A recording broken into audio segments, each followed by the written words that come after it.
What's going on, guys? Welcome back to another of my videos, and today we're continuing the Who to Buy For series, and today's turn goes to Fulham. So we're continuing in alphabetical order. Next team is of course Fulham, so we've got obviously, as always, we're going to run through the team first, show you which areas may need improvements, and then we'll go on to the signings afterwards. So initial reactions: it's a good team, it's newly promoted, it's just come up from the Championship. Obviously in real life at the time of recording they're actually pushing for Europe, so they're overachieving, you've got to say, under Marco Silva. But anyway, Mitrovic up top, I don't think you really need to touch his position unless you maybe wanted a backup if Vinicius was not your type of man. This is the formation as well we're going with. We're going for a 4-4-1-1 or a 4-2-3-1, whichever one you think it looks more like, but I think it's 4-4-1-1. Pereira sitting just behind Mitrovic. I don't think you need to touch Pereira either. I think he's a very nice player, and he's certainly doing well in real life. Palhinha sits alongside Harrison Reed, who I have given the captain's armband to in midfield. You could play other players ahead of Reed, but I think that's maybe somewhere you want to improve on, to bring in a world-class centre mid to partner up with Palhinha if you have the money. Reed and Willian are the wingers, who I think you could obviously replace them with Wilson, James, Solomon, a combination of them. Is there any others? Cabano, maybe you want to try him out in a couple of games or something, but I think they're the two best ones, to be honest. Maybe Daniel James if you're more of a pacey type of guy ahead of Reed, but I think Willian is looking pretty good in real life, and I think that's something you want to keep. And then the back four, of course: Robinson, Diop, Adarabioyo and Tete. I know Tim Ream is getting starts alongside Diop in real life, but in FIFA he's only 70 overall. I think if you're wanting to push on to replicate the real life situation and push on towards Europe, then I reckon Adarabioyo is the one you want to go for. And then in goal, Leno alongside with Rodak as well. They're two good keepers, and I don't think you really need a keeper. I think Leno's going to do a job for you, especially in the first season. Maybe in the second season, because Leno's not the youngest. He's 30. You're probably going to start decreasing in overall. But you know, you got Rodak as well, he's not the most old, so he'll be able to grow a couple of overalls for you, I'm sure. But anyway, that's the team I've gone with. Hopefully you like it. But next we're going to get onto the main event, which is seeing which players you should buy.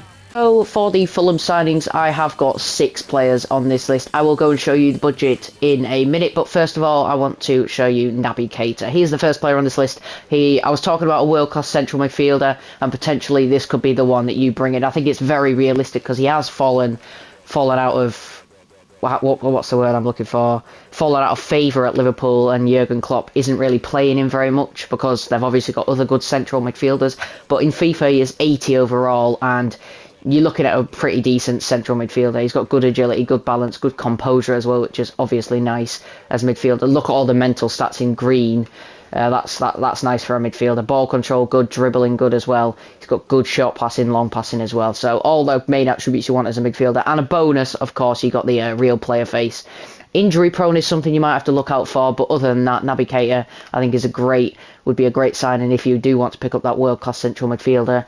He's not going to cost too much either, and you're not going to have to pay more than 20 million, I wouldn't have thought. You might even be able to, if you're good at negotiating, pick him up for around 15 million, to be honest. So, you know, that might be because he's in his final year of his contract, I think. But yeah, Naby Keita is the first player. I'm going to show you the budget in a minute, but 15 million probably going to have to pay for Naby Keita. So, despite Fulham being newly promoted, they have actually got a pretty nice budget of 36 million. I mean, it's not the biggest, it's not like other Premier League teams in the division, but it's bigger than some of the others like Nottingham Forest and Bournemouth, who have been newly promoted as well. So it's a pretty decent budget. But the next player I'm going to suggest is Luka Waldschmidt. He's not the highest rating, but he's not like Wolfsburg's first choice striker. And I think if you did want to buy a backup striker / because this guy's a centre forward, you could play him just behind Mitrovic in like a attacking midfielder / central forward position. His shooting is his main attribute, of course. He's not the paciest. I mean, his acceleration's decent, but sprint speed kind of lets him down in the physical stats section there. But his shooting's what you're buying for, really. He's got good finishing, good dribbling as well. And he's probably going to grow a bit, maybe up to an 80 overall maximum, but I think he's a good short-term buy for you. He's got the finesse shot, the long shot taker as well. He's 26 years old, of course. He's got good high attacking work rate. Not the best defensive work rate, but I don't think you need him to work back, really. He's left-footed, three-star weak foot, so he's a decent buy, and he's not even going to cost too much, to be honest. He's got a cost just a fraction of your budget. Around 5 million you should be able to pick him up for if you're good at negotiating. So Luka Waldschmidt, he's the second player on the list if you wanted to reinforce the attacking positions. If you wanted to go for another United States international at fullback alongside Robinson or as backup to Robinson, then George Bello is your man. I think it could be a very realistic signing. I could see him coming to Craven Cottage. He's 67 overall, so he's definitely one for the future, but he is only 20 years old. He can play anywhere on the left, really. Left back. You can also play left mid if you want to play him a little bit further forward. If you retrain him as a left mid, he may even jump a few overall. He's got great acceleration and sprint speed for a 67 overall player anyway, sorry.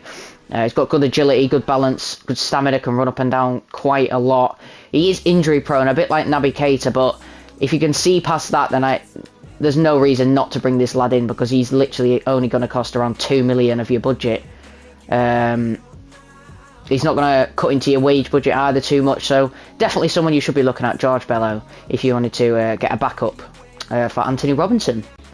The next player is another central midfielder. Now, he's not a world-class central midfielder like Naby Keita, but if you wanted to go for a much more budget central midfielder who's still going to develop well and grow into a decent player in the centre of the park for you, then Imran Louza is a great player to bring in. He's Moroccan. He did play for them in the the World Cup, I think, for them. Look, his summary's not the best, but still, he's 23 years old. A bit like George Bello, you're buying for the future, really. He's probably not as good as, Harrison Reed at the moment.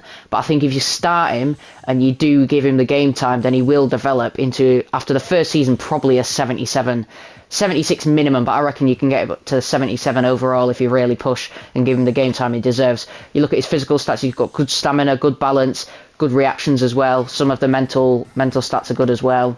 High dribbling, high ball control, long pass, short pass, exactly what you want as a midfielder, really. Has he got any traits? Yes, he has. Long shot taker, playmaker, so he might score a few screamers if you decide to take some power shots or etc. From the edge of the box with him. He's not going to cost too much either. He's going to cost less than 10 mil. He has got a release clause of 10.9 mil. Now, with Watford being in the Championship in the first season, I reckon he'll be cheaper in the first season than he will in the second season, especially if Watford do get promoted. So you're going to maybe pay 7 mil. You could maybe even pick him up for less, because his market value is 5.5. So if you're really good at negotiating, I reckon 6 mil is probably a decent price for him. So Imran Louza, keep your eye on him. Could be a player you bring to Craven Cottage. So one thing I have just noticed is that all the players on this list do actually have face scans, and now that is quite a coincidence, because I don't normally... Well, I like face scans, but I don't like prioritise them, if you know what I mean. But Jordan Torunariga is a centre-back, and he could be another player you bring in. Now, once again, it's another injury-prone centre-back, but 73 overall, 24 years old, 6'3". He's an absolute beast. He's got good athleticism, as you can see, great acceleration and sprint speed for a centre-back. Now, if you do come from FIFA Ultimate Team, then you'll know that pacey centre-backs are very key, and especially a tall, pacey centre-back. That is definitely one you want. Now, Torunariga, he is a great player, and I could see it happening. I could see him coming to Craven Cottage. Once again, I've got a few players on here which are buying for the future. George Bello, Louza, and now Torunariga. Now, you obviously are buying for the potential, but he's not going to cost much at all. Literally 4 or 5 million, probably maximum. His market value is literally just over 3 million, so if you're good at negotiating, you could get that down a little bit. You can also play left back if you didn't want to bring in Bello, then he could do a job as backup to Robinson if you wanted to do that. Or you could start him at centre back. Maybe a bit risky considering you've got Adarabioyo, who's still young, and you've got Diop as well, who's a world-class centre back. Or Fulham's best centre-back, should I say. But Jordan Torunariga, keep your eye on him, and you should be looking to bring him in definitely. Now, the last player on this list is Arne Meyer. Now, he's from FC Augsburg in Germany, and he's a German. He's of German nationality. He's 23 years old, 75 rated. I think this is more of a budget Naby Keita, to be honest. They've got very similar stats, but he's a little bit worse. Of course, he is 4 years younger, so definitely a little bit of growth there, and I think you'll be able to get into a higher rated than Naby Keita ever will, or would, sorry, should I say. Now look at most of his physical stats are in the greens there. His mental stats are pretty decent as well, especially his composure and vision. Ball control is good. Just long pass, short pass. All the midfielder stats are pretty good. So he's a very nice midfielder. You could play him a little bit deeper and play him as a holding midfielder because he has got that CDM as his second position. Now he's not going to cost too much either, 10 million. So I reckon if you sold a couple of players and maybe made about 20 million profit, then you could definitely bring all of these in the first season. But I reckon some of these you probably wait until the second season. Maybe you wait to buy Meyer, or I reckon you only need one of Keita or Meyer, and they come straight into the first team when you do buy them. But there's a couple of players you don't need to buy in the first season, 100%. Torren, Arriga, Loser. You don't need to buy them in the first season, if you know what I mean. But that is going to end today's episode, guys. If you've enjoyed it, please go down below, smash the like button, smash the subscribe button as well. And until next time, guys, I'm conscious that I have been messing up these endings in the last few episodes. So until next time, guys, thanks for watching. I've been Hazard Junior Cherry, and I'll see you in the next one.